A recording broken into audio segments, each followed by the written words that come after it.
Well, I think I would go with 5. I think connectivity is a very obvious thing. Everything is being connected today, 5 billion people, 8 billion things, and with the reducing cost of sensors, that number is going to grow even more exponentially. I think data science and supercomputing is also important.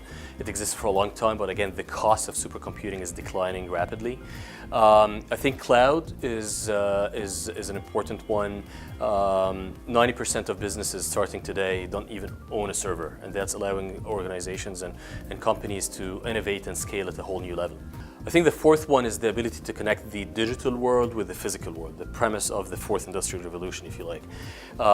Technologies like robotics, 3D printing, artificial intelligence, augmented reality, virtual reality, nanotechnology, all of these things are changing the way. They're becoming feasible, affordable, and they have real commercial use cases now that are being pursued.